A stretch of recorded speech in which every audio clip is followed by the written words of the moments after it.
Do you notice anything Very. different? Yeah? Ho, ho, ho. Eamonn Holmes and Ruth Langsford were together for 14 solid years. To the public, they looked steady, familiar, almost untouchable. But in 2024, everything fell apart and the marriage quietly went down the drain. They split, went their separate ways, and the story seemed settled. Since then, we've heard Ruth's side. Her version shaped the narrative, filled the headlines, and defined how people viewed the breakup. Eamonn stayed silent.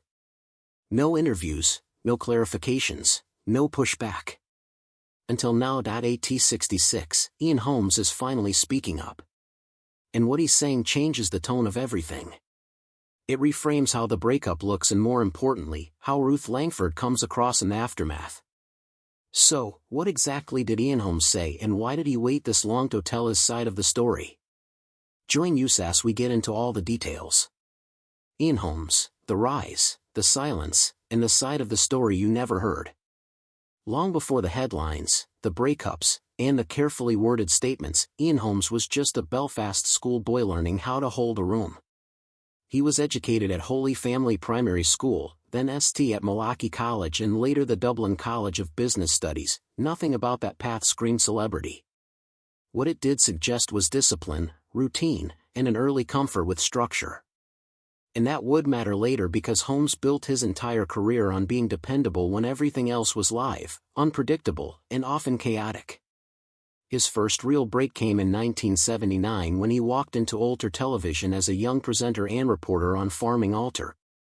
It wasn't glamorous and it wasn't national, but it was real broadcasting. It taught him how to think on his feet and how to speak to people without performing at them. From there, he slid naturally into sports coverage, working alongside seasoned reporters and learning the mechanics of live television the hard way through repetition and pressure. By 1982, Ulster Television trusted him enough to hand him the anchor's chair on Good Evening Ulster, their flagship news program. He was stepping into a role previously held by Gloria Hunterford. And it was a quiet but significant vote of confidence. Holmes wasn't just reading scripts anymore. He was shaping conversations, setting the tone, and becoming a familiar face in Northern Irish homes. He didn't limit himself to news. He hosted pageants, specials, and live events, proving he could move between serious and light without losing credibility. When he left Ulster Television in 1986 to join the BBC, it wasn't an escape, it was a promotion. In Manchester, he became part of Open Air and BBC One, broadcasting nationally and learning what it meant to speak to millions instead of thousands. Then came the moment that truly changed everything. In 1993, Holmes joined GMTV and helped launch its very first broadcast. Morning television is unforgiving. You're live, you're early, and you're expected to be sharp when the rest of the country is half awake. Holmes thrived there. He became part of people's routines, the voice that eased them into the day. Even when tensions surfaced behind the scenes, including a well-publicized falling out with Anthea Turner, he stayed put, grounded in the role. When he finally walked away from GMTV in 2005, he didn't do it quietly. He made it clear the show had drifted away from real news and leaned too heavily into celebrity fluff. That honesty followed him. 6 months later, Sky News brought him into Front Sunrise. And once again, Holmes settled into the rhythm of early mornings, rotating co-hosts, but keeping the tone steady and conversational. Along the way, he became one of television's most versatile presenters: snooker, darts, horse racing, tennis, quiz shows, panel shows, faith programs like Songs of Praise, game shows like Chate. He didn't chase prestige. He chased consistency. Even when he joined This Morning in 2006, Holmes leaned into what he did best, making live television feel unscripted, but safe. That approach reached its peak when he began presenting alongside Ruth Langsford on Creen. They were easy, familiar, and believable. Together they fronted shows like Gift Wrapped in Ian and Ruth, How the Other Half Lives, turning their real-life partnership into a television brand. For viewers, it felt natural. For Holmes, it became inseparable from how the public saw him. But behind the scenes, the industry was changing. In 2020, Holmes lost a tribunal case over his freelance status under IR 35 rules. A moment that forced him to publicly defend not just his contract but his value. He described himself as one of the best live presenters in the country, and whether people agreed or not, the confidence was unmistakable. Radio had always been his other lane. From downtown radio in the late 80s to Radio 5 Live, Magic 105.4, Radio 2, and later talk radio. Holmes treated radio as a space where he could talk longer, dig deeper, and be less polished. It was where his opinions came through most clearly, and where audiences heard him without the filter of studio lights. By 2022, he had joined GB News, launching a breakfast show with Isabel Webster. Had described it as a place where he felt appreciated again, where journalism came first, and where rules could be bent just enough to make the conversation real. And now, after decades of being the steady one, the reliable one, the man who rarely explained himself, Holmes is talking again, not as a presenter reading headlines, but as a man finally stepping out from behind them. And once it does, the story doesn't move forward. It goes back to the part of his life that was always kept quiet long before the cameras, the commentary, and the need to explain anything at all. Eamonn and Ruth. The private love story that couldn't survive the spotlight. Eamonn and Ruth's love story didn't begin as a public romance or a television pairing designed for audiences to fall in love with. It began quietly, deliberately, almost cautiously at a time when both timing and restraint mattered more than excitement. When Eamonn Holmes met Ruth Langsford in 1997 through their mutual friend, Sally Mean, there was no rush to define what they were or announce it to the world. Holmes had separated from his first wife, Gabrielle, 2 years earlier, and the decision was made early to keep the relationship private, not out of secrecy, but out of respect. In that choice made long before cameras followed, their every move quietly set the tone for everything that followed. When they did start dating, their relationship stayed firmly out of public view. Years later, Langsford would look back on that period and explain that Holmes' insistence on privacy only deepened her feelings for him. She reflected that it revealed the kind of man he was, the kind of father he aimed to be, and the level of integrity he carried into his personal life. Far from making her feel hidden, it made her feel secure. 2 years passed before they finally went public, and by then, the relationship was already rooted in something solid. Life moved forward quickly after that. In 2002, they welcomed their son, Jack, a moment that quietly changed the center of their world. Langsford later revealed that she discovered she was pregnant just one day before her godson Charlie's christening. Holmes was away at the time, so she shared the news first with her best friend Sam, Charlie's mom. It was an intimate moment shared in confidence, one of those life events that doesn't need witnesses to feel profound. She would later describe it as a very special moment together, even in Holmes's absence. By 2006, their personal and professional lives began to fully intertwine. 9 years into their relationship, Holmes joined Langsford on the Friday edition of This Morning. Working side by side wasn't something they pretended was easy. Langsford openly acknowledged that working with your partner came with challenges, even as she admitted they managed it most of the time. As the years passed, they became one of daytime television's most recognizable partnerships. Together, they hosted Gift Trapped, How the Other Half Lives, Losey a Stone in 4 Weeks, Eamonn and Ruth's 7-year itch and Do the Right Thing. Their chemistry became part of their public identity. The line between marriage and brand slowly blurring, Holmes leaned into it with humor, once joking that leaving television simply wasn't an option because viewers wouldn't stand for it. At the time, it sounded playful. In hindsight, it felt like a commitment that went deeper than either of them realized.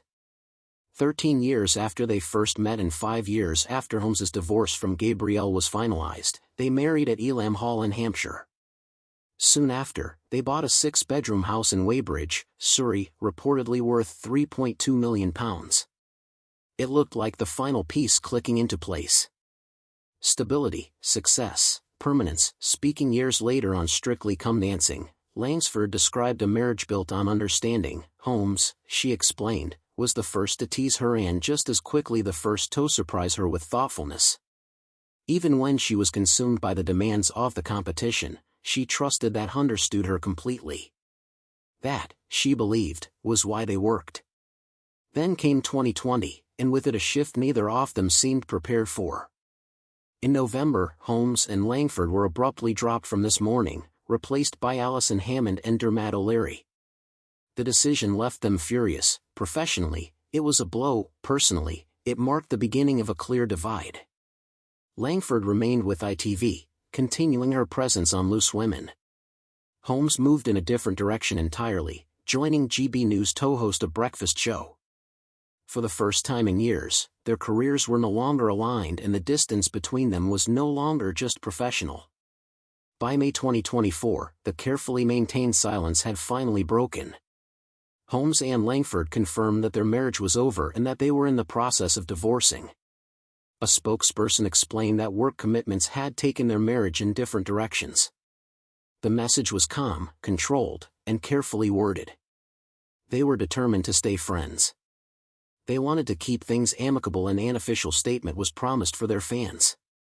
But behind the carefully worded statements sat the end of a relationship that had once been built on patience, privacy, and shared purpose, and behind that ending sat something else, too. Something that had been wearing them down long before the marriage finally gave way. Because while the split was explained in calm language and professional terms, the truth is the pressure had already been building quietly inside the one place Eamonn Holmes came to outrun his own body. Eamonn Holmes. The pain that didn't end when the cameras cut. For years, the audience saw strength. What they didn't see was how much of that strength was borrowed. Behind the familiar voice and steady on-screen presence, Eamonn Holmes was fighting a body that was beginning to fail him piece by piece. But through it all, Ruth Langsford stood firmly at his side, offering support, reassurance, and optimism. But now, as their marriage comes to an end, and Holmes enters a new phase of life alone, those years' awfulness no longer feel like background noise. They feel like the pressure point where everything began to shift. Holmes has never hidden his health struggles. In fact, he spoke about them often, sometimes with humor, sometimes with brutal honesty. Long before the marriage unraveled, his body was already under siege. Years of acute pain eventually led to a double hip replacement in 2016, a 3-4 hour operation after he had lived with constant discomfort for far too long. At the time, he compared the experience to live television, admitting there were nerves in the build-up, but none once it began. He even described the surreal moment when people paid him emotional tributes the night before surgery. A moment that felt eerily like saying goodbye without actually going anywhere. When he woke up, seeing a smiling surgeon, his wife, and a lunch menu brought a strange sense of relief. He joked that it confirmed he must still be alive. That humor, that instinct to perform even through pain, became a recurring theme. Then came 2018. On what should have been a joyful family milestone, Holmes was struck down by shingles on the very day of his son Declan's wedding. The virus left his face swollen, marked, and unrecognizable. Years later, during an appearance on Loose Women, he shared images of the ordeal and spoke candidly about how brutal it was. He explained how shingles lies dormant in the body for most adults and can strike without warning. Looking at the photos on screen, he compared himself to Quasimodo, acknowledging just how shocking the condition had been. But it was 2021 that marked the beginning of his most devastating decline. That spring, completely out of nowhere, Holmes developed severe back pain that refused to ease. The pain worsened rapidly, eventually leaving him reliant on a walking stick. What followed was the discovery that changed everything. 3 slip discs, all affecting the movement of his right leg. The diagnosis explained the pain, but it didn't offer relief. By the end of that year, Holmes admitted his condition had taken a heavy toll, not just on him, but on his family. He revealed that there were days she couldn't walk at all, that he couldn't bend down, couldn't manage basic tasks, and had to rely on Ruth for help. He acknowledged that his sons were embarrassed by the way he moved, and that the loss of independence was as painful as the condition itself. Scans showed the protruding discs, but even then, Holmes hoped the problem might resolve on its own. It didn't. Epidural injections offered partial relief, but not a solution. Life became increasingly restricted, and the hope that surgery would be a quick fix slowly slipped away. By the time doctors explained that other spinal and nerve issues needed to be addressed first, Holmes admitted he was crushed. He had already spent a year in severe pain and desperately wanted an answer. In September 2022, he stepped away from his GB News show to undergo vital spinal surgery. It was meant to bait a turning point. Instead, it opened the door to an even harsher reality. Despite intense physiotherapy, Holmes found that his mobility remained limited. He spoke openly about how depending on others for simple tasks felt soul-destroying. Even sitting still for hours after physio sessions filled him with guilt, as though resting itself had become another burden. The surgery also left his left leg weakened, and just over 2 weeks into recovery, disaster struck. Holmes fell backwards down 18 stairs at his home in Weybridge, slamming into the stone floor below. The accident could easily have killed him. She spoke about living in hope while also recognizing how testing long-term care can be even for the strongest families. Now, with their marriage over, those words land differently. What once sounded like resilience now feels like resignation. The call Ruth wasn't Mianto here. Inside the moment, Eamonn and Ruth's marriage collapsed. For months, the end of Eamonn Holmes and Ruth Langsford's marriage was explained away with careful language. Health struggles, career pressures, two people drifting in different directions. It sounded reasonable, almost gentle. But behind closed doors, the real ending didn't unfold slowly or quietly. Ruth was said to be horrified. She confronted him immediately, and the shock cut both ways. Eamonn reportedly had no idea she was even there. And by the time he found out that Ruth was there all along, the damage was already done. For Ruth, the moment landed especially hard because of everything that had come before it. Years spent standing by him through severe health struggles, surgeries, chronic pain, and loss of mobility. She had been devoted to caring for him when his body failed him. To overhear him sharing intimate chats with another woman wasn't just painful, it felt like betrayal, a real kick in the teeth. And that moment was only the beginning. Sources say that after the phone call confrontation, the marriage didn't end straight away. It limped on, bruised, fragile. But just weeks later, Ruth reportedly made another discovery. This time it wasn't something overheard. It was messages found on Eamonn's laptop. According to reports, that discovery changed everything. Whatever hope remained disappeared. Insiders described it as the straw that broke the camel's back. The timeline matters. The argument over the phone call reportedly happened in April. The laptop messages followed weeks later, and shortly after that, the public announcement arrived. Calm, controlled, carefully worded. A joint statement confirmed that their marriage was over and that they were in the process of divorcing. No explanation, no motion, just a full stop at the end of 27 years together. Fans were stunned when the news broke. 14 years off marriage, nearly 3 decades as a couple, gone just like that. Not long after the separation became public, Eamonn moved on. He went public with a new relationship with Katie Alexander. Ruth, meanwhile, remained publicly single. She focused on herself, her friendships, and quietly rebuilding her life. Recently, marking her birthday with a girls' getaway. For a long time, Ruth said nothing. Then, finally, she spoke. In her first interview since the split, Ruth opened up about what she described as a difficult and painful breakup. She acknowledged how hard it had been to process the end of a marriage and a relationship that had spanned most of her adult life. But there was no bitterness in her words, just resolve. She explained that when a relationship breaks down, whether it's a marriage or a friendship, you reach a crossroads. You either let yourself crumble or you pick yourself up and move forward. And she chose to move forward. She admitted she was